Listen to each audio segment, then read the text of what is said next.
Hello and welcome to the Self-Recording Band podcast. I am your host, Benedikt, and I'm here with my friend and co-host, Malcolm Owen-Flood. Hello, Malcolm. How are you? Hello. I'm great, man. How are you? I'm great. We have our new kitten. Elmo has moved in with us. Awesome. I was hoping to see Elmo wandering around in the background, but not yet. Not yet. No, I was hoping to bring him as well, but he's asleep now, and I'm actually glad he's asleep because he's a tyrant. So he's a small, annoying tyrant so far. Like he's just funny. Yeah, small cats. Like I'm so glad for every. It's almost like I'm talking about a kid, but like we're glad for every hour he's asleep. As cute as he is.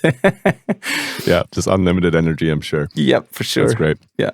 Well, I have an exciting gear purchase to tell you about. I'm excited. What's up? Drum roll, please. I have ordered a new MacBook Pro. Oh, wow. You didn't. I went for it. Right. I went for it. You went for it. Which one? Pro Max, 32 gigs, 1 terabyte hard drive.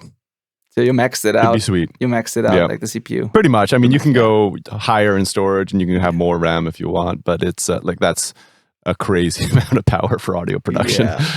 but you haven't got it yet, right? No. Nope. Sometime between the 15th of December and the new year, it's meant to show up. I'll probably be in Mexico when it shows up, so I'm going to have to get on that once I get back. But I'm very excited because my current computer is kind of crapping out on me, so couldn't come soon enough. Yeah, totally. But it's going to be excited. I'm very excited to report on how it handles heavy mixing sessions and stuff. Yeah, did you check like compatibility charts and stuff like with your plugins and what you're using? I did a little bit. I'm also kind of winging it. I've got so many goddamn plugins, yeah. So it's like if my favorite one isn't there, I'm going to find another tool that does the job. I'm just going to make it work. Yeah, for sure.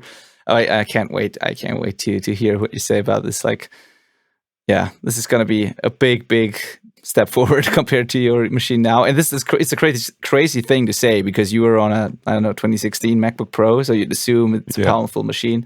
But compared to these new ones, dude. Oh, it's just come so far. It's totally mind blowing that it's just like such a big jump in computer processing power. Crazy. But I'm also very stoked for its video capabilities because you and I definitely want to do some more video stuff moving forward, I think. Yeah. So there's a little teaser for you, audience. Yes. More video stuff coming. Absolutely. Yeah, cool. Can't wait. And what you said is actually a pretty great segue into today's episode because you said I have so many plugins and whenever something's not working, I can just use something else, which is pretty much what I wanted to talk about today. So today is not like, it's not a certain topic where we have like bullet points and an outline and stuff. It's like, it's more or less a story I wanted to share because last week and like for the last 2 weeks, I did some experimenting. And I wanted to figure out how I can make things more efficient and fast because I have so much on my plate without sacrificing quality. That was the number one concern that whenever I want to get faster or more efficient or when I want to make things more convenient, I always want to make sure that the end result, like the product that I'm making, does not suffer from that I'm not sacrificing anything important. And the situation that I was in, or that I'm still in, is that I have some pretty decent analog gear, not only decent, like pretty great high-end analog gear, and a bunch of plugins, of course, that I love to use, and some techniques that I always use or oftentimes use. And I started questioning. I just wanted to question all of that once at least. I just wanted to go through everything I'm doing, everything I'm using, and question everything I have, and find out whether or not I really need that sort of stuff. And so I have these analog pieces mostly because I did some tests over the years, and every time I did shootouts between those pieces that I have with plugins, the analog stuff always won. And the reason for that was because I compared the stuff I had to the clones, like the plugin clones, or because I have things that are so unique or like special sounding that there is no like actual clone in the software world. So I thought what I can do with these boxes I can only do with the actual box. So there was no like equivalent, like no such thing in the DAW that I could use. So I just kept using the hardware in specific cases for specific things. Now this time I did the test again, but I did it a little differently. I thought, okay, for example, I have my distressor, and I have a distressor plugin, or several distressor plugins actually. Now, when I compare them directly with the same settings, or even if I try different settings and just try to match the sound, I can get close, but it's not quite the same. Mostly the saturation was the thing that, in this particular example, was the thing that was different. I just liked the way the distressor saturates, distorts. It's just such a cool, good sound that none of the plugins do when you push them really hard. That's their weak point, I think. That's like even the Arouser by the same company. It's an amazing plugin, sounds super awesome. But when you push it really hard compared to the hardware distressor, it sounds like farting a little bit, you know? Like it's not this super smooth distortion that you get from the hardware box. So, but this time I thought, well, this is not exactly the same, but what if I combine the distressor plugin with an amazing saturation plugin and just build myself a chain that does the same thing or a similar thing that's just as cool? And I would try to find workarounds in the software world that would just make me faster, that would make things more efficient without sacrificing what I loved about the distressor. And so that got me started, and I went down this path and compared all the things. And the takeaways from that is what I wanted to share with you today, because I wanted to make a really empowering, encouraging episode, because I know that a lot of our listeners don't have racks of expensive analog gear, and I wanted to do this episode to let you know that you can do it. Like you can do it with whatever you have, or at least with some cheap options. And I also want to say there are some things you need to take care of, or like you need to be careful about. Like that there are some traps that you can fall into. But basically, bottom line is I'm gonna get rid of a bunch of stuff because I know I can do it faster, easier, and actually, that might lead to a better end result, I think. And we'll get into that. It probably will. Yeah, I was going to say it'll probably end up like that added efficiency is going to just lead to better results and more tweakability. You know, like you're going to find something that gives you that saturation you're looking for, but it's going to have a bunch of controls on it now. Yeah. You're going to have the ability to tweak it even further. Yeah, that's very cool. I was going to say the distressor is the one thing that I also have had a hard time finding in the box. It's just I don't have a distressor plugin because I've never found one that I like compared to the real thing. But I totally agree. If I wanted to get that effect and just recreate it using more plugins, that's totally an option. And nowadays this is kind of an old school habit I need to break. Actually, I like to use one. Like if I want a sound, I want to find it in one plugin. So like if I wanted a distressor sound, I want one distressor plugin that's going to give me that rather than a chain. But now you can have like plugin presets where you just like type in your preset name and it just drops in the whole chain for you. So I just need to create my distressor plugin and get used to that workflow. Yeah, for sure. And it's the added tweakability, it's the efficiency, but it's also the fact that you have now 10 distressors if you want to. Yeah, and like totally. That's such a cool thing. And yeah, I mean, I think, and I would love to hear your opinion on that, Malcolm, when it comes to when we talk about like analog versus digital, and there's more to it that I want to cover in this episode, but let's start with this. When we talk about analog versus digital, I never thought that one is better than the other. It's just different. They all are tools and like whatever works. But I think the one thing when you compare like one plugin to one piece of hardware, the one thing that the hardware always like nails to me is the saturation, is the color it adds. And it is, I don't know, it's something, it's not the way it compresses. It's not the way the attack and release works. And with EQs, it's also not really like the shape of the curves or anything like that. Like you cannot recreate all of that in the box pretty perfectly. It's just the box tone itself and how it behaves when you push it really hard. That's the main difference for me. And since I like to push things really hard and I like the distortion, that's always the thing that kept me, like, at least in certain instances, that kept me using the analog stuff. So yeah, I guess if we can find a way to work around that, there would be no need for the analog stuff other than it feels and looks cool. Yeah, so I don't have any hardware, really. I do have a 1073 style preamp in front of me that honestly hardly ever gets used because there's a plugin version that I just adore and that I can track to with the universal audio console thing. So like, I got to sell this. That's what it comes down to. I really got to get rid of this thing. I just like how it looks in front of me. How stupid is that? Yeah, I totally understand that. I don't like empty rack spaces, but luckily I only have a couple spots. But yeah, it's got to go. The only thing I like hardware for is just tracking on the way in. Yeah. And it's not because it sounds better. It's just because it's, in that case, with my workflow and my like experience in these studios, it's easier. it's a convenience thing to just like, oh, I just need to compress this on the way in, and then I know I don't have to worry about that plugin existing anymore. Like it does. I don't have to open something in my computer. It just happens before it even hits the computer. Yeah. So it's really just a mindset workflow thing. It is not a necessity at all. I 100% agree. When it comes to tracking, I love hardware, and that's also the main reason why I got it, like all this stuff. But since I'm not tracking anymore, or like very rarely, there's nothing, like I can't justify having that stuff. So, but that was the reason, because I just like to, as you said, like make it sound as good as possible before it even reaches the computer.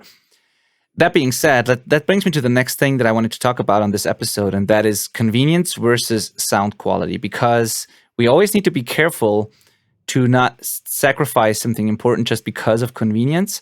And I think, so first of all, I think art is not meant to be convenient. Like in order to create really great art that is exciting, sometimes we have to go the extra mile. Like it's the same when it comes to, as we often talked about, when it comes to editing, spending hours on like tiny tweaks that barely make a difference, but in like the sum of all of it just makes a difference, and like it's worth putting in the time and effort.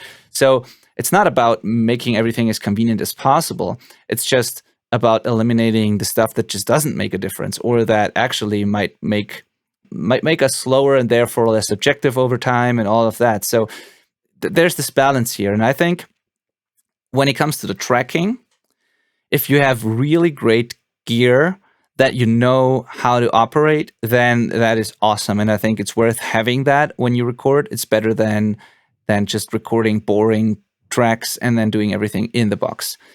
That being said, I don't think there's a lot of benefit to having a whole bunch of like cheap clones or cheap analog gear that they might be convenient, and it might be cool to be able to reach to your desk and grab the EQ, and maybe we'd have to compare, or like, I don't know, maybe it is better to do that for some people. But I think in most cases, if you don't have like really good gear, or if you don't really know what you're doing, it might be a better idea to track through good plugins, for example, if you want to commit on the way in, than like buying a bunch of like cheap stuff that you can't afford. But that's not really great sounding. You might lose quality while thinking you gain something because it looks like an 1176 and it feels great to touch and like it's fast and convenient. So there might be this trade-off. It might sound better and bigger if you don't use that stuff and do it with a good plugin. So that's just what I want to say, because I know that a lot of people love these clones, and they are super available now, and there are also like cheap analog mixing desks that are meant for jam spaces or whatever, and people use them to track through them. I don't know, but there might be a benefit to not use these things. So yeah, totally. Yeah, not all hardware is created equal. That's definitely a thing. So you might think, hey, this 1176 is only $350. That's going to be awesome. But your noise floor, like they're noisy. So you now have a buzz through your whole vocal track that doesn't need to be there. Yeah. It's just a compressor. Like it's not adding enough to be worth any noticeable buzz. Yeah. Period. Right. Like another thing that you might not be considering, if like when I use hardware, I'm at a studio with top of the line, like world-class converters. So whenever we send something out to hardware, we're potentially converting from digital to analog. I mean, it depends if you're going on the way in or whatnot, but there's like every stage, there's something happening. And if you're using a cheap interface, that's not really good. You're probably degrading your quality at every time you send in and out of your computer. So something to think about there as well.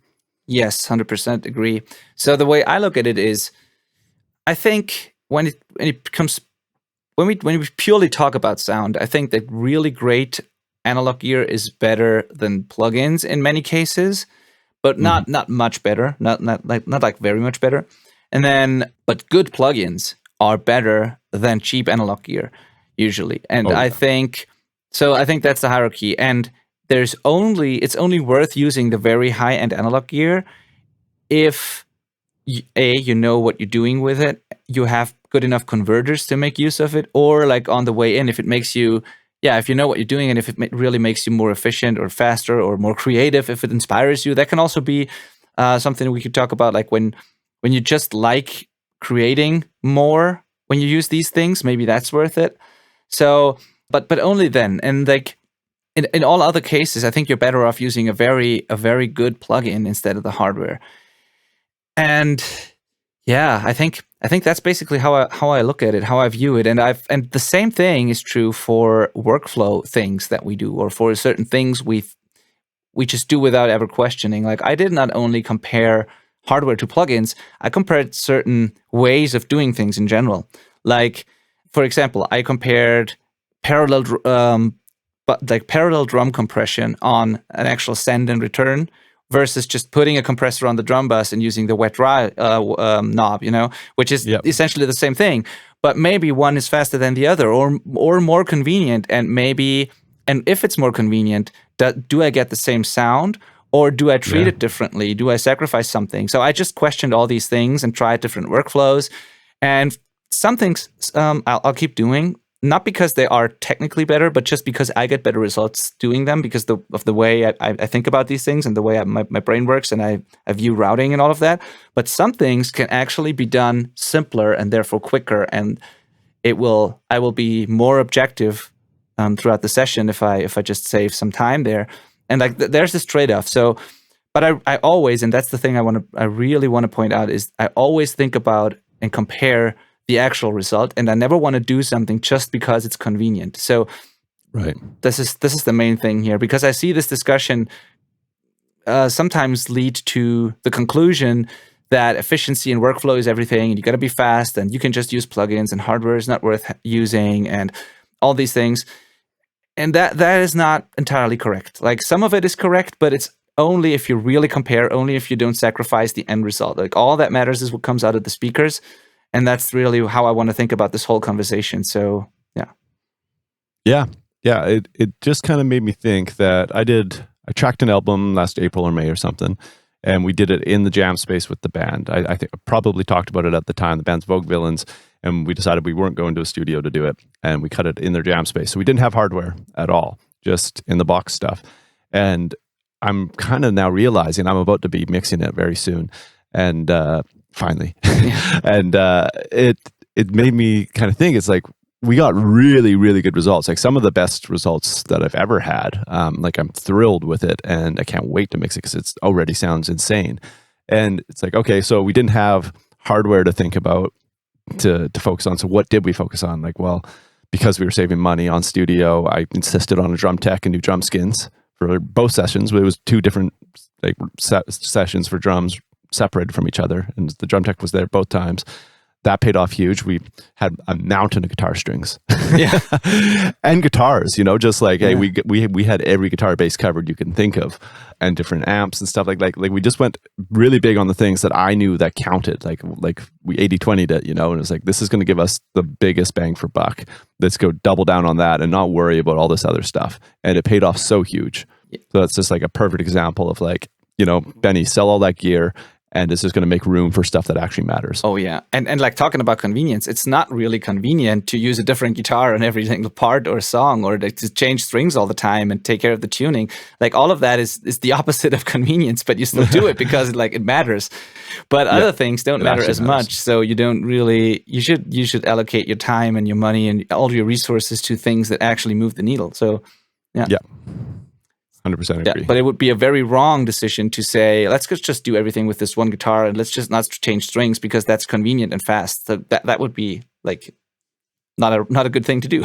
So it happens all the time too. Think about it. People are like, okay, well, we're just going to book like this really expensive room, giant studio for our, small sound and acoustic album or something. And I've got my one $300 acoustic. It's like, well, okay, that's going to sound bad. Yeah. Sorry. Yeah. You made the wrong decision. Yeah. Totally. Yeah. That just goes to show how much the details matter. And, but not everything has the same impact. So when people see like big mixers or engineers move into the box, there are always these people who are like, okay, from now on, everything they're about to do will sound worse. And like, why don't they just use their analog gear? It's all about convenience these days. And it's such a shame. And I just think that, I think these people, especially the people who came from analog, they spend a lot of time trying to not make any, like, not cut any corners. And like, the time they take to transition from analog to in the box is like, it's insane. Like, when you read these interviews with these people or watch their interviews on YouTube, they spend years sometimes trying to recreate what they had in the analog domain. And only when they get to the point where it really sounds the same, they finally make the move. I mean, there's always the exception, but like they can't afford to sacrifice any of that. And they really, like people like Andrew Sheps or Michael Brower, or people like that who finally went into the box. They spent years refining that process and like figuring out what tools to use. And like, because it's not just swapping out a piece of hardware versus the plugin version. There's a lot more that goes into this. And so they really don't cut corners. And I just wanted to give one more example of that. I have still a Pultec EQ, a hardware Pultec. It's by Tegeler Audiomanufaktur. It's a German, boutique audio like manufacturer. It's a clone, but it's not an exact clone, and it's a really high-end one. So it's a stereo Pultec EQ that I really love. And I always thought, like, none of my Pultec plugins sound the same, so I kept using it. And I did the comparison now, and I found that, okay, when I measure the curves and like the actual EQ curve that I can get with it, and I try to get the same thing with like FabFilter Pro Q, I can match the EQ curve like almost perfectly because FabFilter Pro Q is so powerful. Like you can put an analyzer on, send a test signal through, see what the Pultec does, and just try to match it with the FabFilter, and that works very well. The thing that's missing then is the difference between the two channels if you use it on a stereo bus, for example, and the way the box sounds, because the FabFilter is very clean. So there's some saturation, some box tone to it that the FabFilter doesn't have. It's fascinating to see how close you can get by just matching the EQ curve. Like when you just, without the saturation and the box tone, by just matching the curves, like there is a difference, but it's like not night and day. It's like pretty close to the analog thing just by matching what the EQ does. And then I thought, okay, let's put on let's try some saturation plugins that I have. Let's just dial in a little bit of saturation, like different characteristics. Let's see what that does. And then I threw on like a console simulation plugin that gives a little bit of a difference between left and right. And I tried to mess with these things. And of course, I couldn't get it to cancel completely or to be the exact same thing, but it doesn't have to be. But I could get pretty quickly, actually, something that's just as cool. It's not the same thing, but just as cool and does the exact same job. So, and while I was doing that, I discovered a few more options that actually gave me additional flavors and things that I could use that was actually much more versatile than just my Pultec that had that one sound. So now that took a little bit of work, of course, but I just saved them as presets and like as templates, and now I can use them all, and I don't have a need for my Pultec anymore. And it's all that to say, you can't make that comparison at home, of course, if you don't have that tool. But if you just have a clear vision what you want your songs or your track to sound like, and if you do a little bit of research why certain people use certain tools on certain sources, maybe you can just start experimenting with whatever you have and kind of come up with cool chains that serve a similar like purpose and like do a similar thing. And it doesn't really matter if it's the exact same thing. It's just, you got to just find something that works, and you can absolutely do that. And you can get creative, and you might discover things that actually are better than whatever hardware you were going to buy. So that's the takeaway for me. And I really want to encourage you to just try that, and you can be confident that there's something in your DAW, if you just combine it the right way, that's just as magical or vibey or whatever as like some hardware that you could buy. So it's just the clever use of it, like how you use it. And it takes some experience probably to get that sound in your head to really know what to listen for. But yeah, it can be done. It can definitely be done. And it doesn't even have to be matched to a piece of hardware. Absolutely. Yeah. I'm most excited about plugins these days that aren't clones, plugins that are coming out that are like, this is a new thing. It's like, oh, cool. I want to hear what this sounds like. That's what's exciting to me these days. Yeah, for sure. Like all the intelligent plugins, but also like just cool concepts, just new compressor behaviors that wouldn't be possible like in the analog world, or crazy EQ curves that are not possible in the analog EQ in the analog world. And as I said, like the saturation, there are so many tools in the box that you can use to combine and create cool saturated sounds. That's not a real argument for analog as well anymore. So I think it's just how you use it and what you want to create. So yeah, absolutely. That's basically it. Like when it comes to what else comes to mind when you think about convenience, because I have a couple more things, especially when it comes to like the more trivial things, or when it comes to exporting or mastering. There are a couple of things that come to mind that you shouldn't cut corners when you do that. So, for example, I just give one example.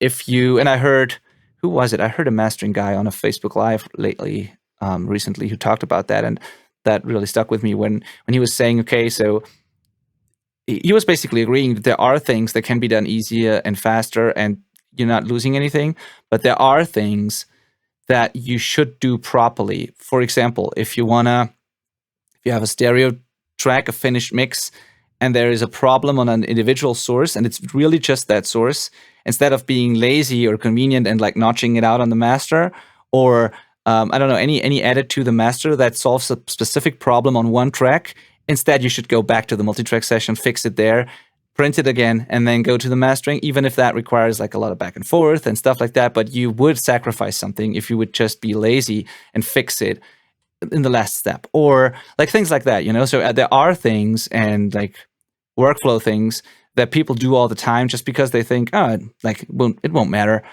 when it actually will matter, and when it actually pays off to go the extra mile. And like if you can do it, and I think if you're doing a lot of it yourself, you have the option to go back most of the time. It's just, are you willing to do it or not? And I think these things will make much more of a difference and are more important to think about than which plugin you use. It's just the right mindset, like what matters, and am I willing to do it if I can do it, and what doesn't really matter, and can it save me time and make me more efficient? So any thoughts on that? I mean, I agree. I totally agree. I think at the end of the day, what we're telling people to do is, like, if you own gear, you should be questioning why you own it, and if there's something that's much more important that you don't have. So, and then if that's the case, you got to reallocate those resources, and it's the smartest thing you could do. Just get rid of the stuff you don't actually need, and make sure that you have all of the essentials covered. That's really what we're saying. And if, on the flip side, if you are sitting there thinking that you need this hardware, that's what's holding you back, then no, you just got to get back to work and figure out the ways around it. You just got to sit at your computer and create the chains that sound good. Yeah, for sure. And one final example that I want to give where it actually can be beneficial to the quality you get, to the actual result, if you reduce the tools you're using, and if you get rid of the analog stuff, in my case, for example, is, so I have this big desk in front of me with 2 racks with the analog gear. And as you said, I don't like empty rack space. So once the analog gear is gone that I don't need anymore, I'll have this empty thing in front of me. So what I'm going to do, especially when I move into my new control room, once we've built our house that we're planning and all of that, then I'll get rid of this big desk, and I'm just going to have the smallest desk possible in front of me, like a really minimalist setup, with the speakers ideally positioned and everything, and the room acoustics really dialed in, which I have right now, but it can be better. And the less stuff I have in front of me and the smaller the desk is, the better my acoustics will be, the better my monitoring will be. So because this huge desk is actually bad for what I'm hearing from my speakers. It just has to be there because it holds the gear, but it doesn't serve any other purpose. Like, it's just actually it's in my way. So that can be actually, and it will be beneficial actually, to have the smallest possible desk, like acoustically transparent, just the gear I really need, less wiring, less cabling, less noise, less everything, and just monitoring as good as possible. And that will actually make me mix better. And maybe I can even afford a pair of better, like, high-end converters or anything. I have good ones, but who knows? Like, I could invest that money into things that matter more, or new speakers or whatever. So I could actually save money while improving my setup and get a better result. So that's another thing. So, and I've looked at a lot of DIY spaces where people have these racks and huge tables in front of them that are basically full of things they don't really need, and like they just love to have them or see them. And if that inspires you, again, that might be a valid thing here. So some people just love to be surrounded by things and they are more creative. And if that's you, then by all means do what works. But but if you're not that person, maybe you could do a better job with less in between you and your speakers. Yeah, absolutely. I love that. Like, a lot of people probably hadn't thought about that before, but desks are actually like just one of the most terrible things in your room for the sound of what's going on. Like, they're just a necessary evil that we have to live with because we need something to put our gear on. So if you get rid of that gear, you can make it much smaller. I'm sure there's a lot of people that think like, oh, big big desk, good studio, but it's like, well, that's just a big, huge problem. Yeah, true. Very, very true. Yeah, for sure. And then think about it. If you have racks not in front of you, but like next to you, depending on how they're set up, you constantly have to move out of the sweet spot. And like, there's always a downside to that versus just having everything right there, being in the sweet spot, nothing in the way between you and your speakers. That's so much better than having to do all these weird things in order to reach your gear and like no, it's like not worth it. Absolutely. That's funny. All right. So yeah, I think that's it. That's all I wanted to say today. I just wanted to share that with you because I was surprised myself, and it was a really cool thing to discover that actually none of the things I valued so much were actually doing something I really needed. So and there's not a single piece that I really need at the end of the day, not a single one. So there you go. Get rid of them, buddy. Yeah. Okay. There's one thing I want to say before we go. And last couple episodes, we asked for reviews, and we talked about something called the bystander effect, where you just assume that somebody else is going to do it, so you don't need to. I think it's called the bystander effect, right? Yep, it is. You used a very terrible example for that, but it is, yeah. Yeah, if you want to listen to me talking about terrible stuff, you can go back and listen to that. But what I wanted to say is that it happened. Nobody did it. Nobody did it. Come on. There's a lot of people that listen to this podcast, and we'd really appreciate if you left us a review, preferably on Apple Podcasts. That'd be fantastic. Go and do it, please. Thank you. Don't assume somebody else will. Thank you, man. Thank you for saying that again. Yes, do it. And for the people who reached out about Spotify and not being able to leave a review there, yep, that's true. At least not for now. I think they wanted to add a review feature, but I think that's not working right now. But here's the thing. If you have an Apple device, and I don't even know if that's a requirement, but if you have an Apple device, you can go to Apple Podcasts anyway and just leave a review, even if you listen on Spotify. So if you want to help us out, do it, please. Thank you. Thank you. Bye. See you next week.